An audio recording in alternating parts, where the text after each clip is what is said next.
Assalamualaikum warahmatullahi wabarakatuh. Ya, perkenalkan saya Yudika dengan ujung NIM 55. Perkenalkan saya Rini Martini dengan ujung NIM 54. Perkenalkan saya Sinta Di Permata dengan ujung NIM 53. Ya, kami sebagai salah satu kelompok dari mahasiswa keluarga negara ini mengerjakan tugas UTS yang ini mewawancarai mahasiswa dan ASN.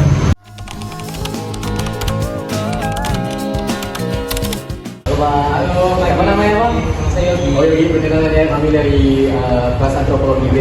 Nah, sebelumnya Abang dari prodi mana nih? Oh, saya antropologi juga, tapi di kelas A. Oh ya, salam kenal ya Bang. Jadi izin sebelumnya pertanyaan nih buat Abang nih.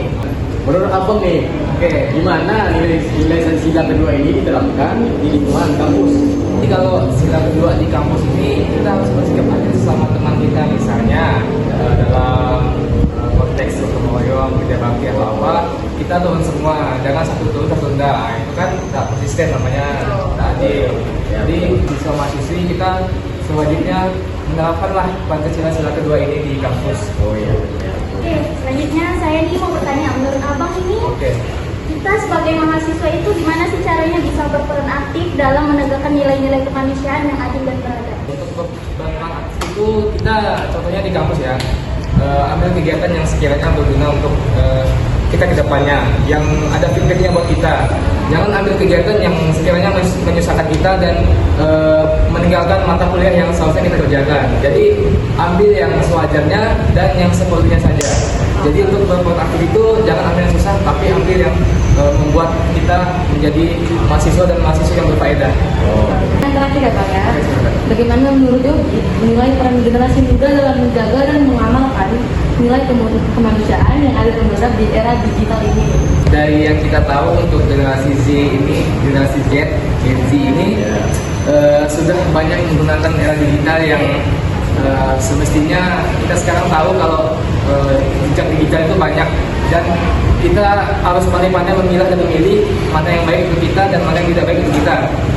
Dan untuk menjaga itu ya kita pakai yang baiknya, kita ambil yang baiknya dan kita cari tahu ini untuk misalnya contohnya ini bagaimana kebaikannya itu seperti apa, dan untuk yang jeleknya ini kita telah lagi masih bisa disaring atau enggak. Kalau masih bisa disaring dan dimanfaatkan yang baiknya, kita ambil yang jeleknya, tapi bisa disambilkan dengan yang baiknya. Oh iya Bang, iya Bang. Jadi pendapat yang bilang lah untuk generasi sekarang yang mungkin bisa dibilang digitalnya lebih maju.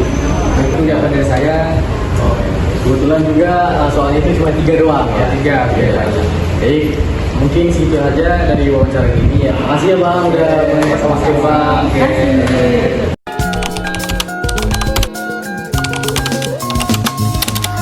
Assalamualaikum Bu, selamat siang. Ibu namanya siapa? Dari mana juga Bu? Saya Hildawati, dosen di Prodi Antropologi Sosial FISIP Universitas Tanjung Pinang. Itu saya boleh izin mewawancarai nggak Bu? Menurut Ibu, bagaimana nilai-nilai sila kedua ini ditetapkan di lingkungan kampus? Pertama, kalau kita melihat dari fakultas, tentu saja di Fakultas FISIP ini kan banyak keberagaman suku, etnis, dan ras. Jadi bahkan misalnya di dalam satu kelas itu banyak etnis lain misalnya. Bahkan saya pun yang sebagai pendatang di sini, saya dari Sulawesi, itu melihat bahwa kampus atau FISIP itu sudah menerapkan sila kedua dalam proses perkuliahan. Artinya tidak ada diskriminasi, setiap orang bebas bersuara, dan setiap mahasiswa dan dosen itu dipersilahkan untuk mengeluarkan pendapat dan bebas berekspresi sesuai dengan ras mereka. Jadi saya rasa itu sudah sesuai dengan penerapan sila kedua yang ada di kampus. Selanjutnya saya mau bertanya nih kepada Ibu, menurut Ibu sebagai dosen bagaimana caranya bisa berperan aktif dalam menegakkan nilai-nilai kemanusiaan yang adil dan beradab? Terkait nilai kemanusiaan yang adil dan beradab, khususnya profesi sebagai dosen, saya highlight dulu bahwa untuk istilahnya menerapkan sila kedua itu tugas setiap warga negara, bukan hanya sebagai dosen. Teman-teman mahasiswa juga diharapkan mampu mengaplikasikan setiap nilai yang ada dalam Pancasila.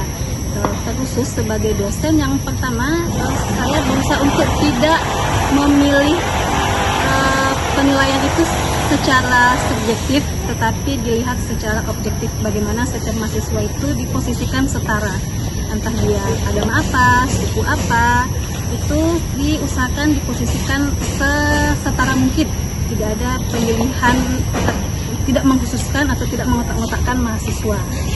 Itu saja sih kalau sebagai dosen dalam perkuliahan. Itu makasih ya Bu ya, waktunya sudah di-share sama kami. Masuk.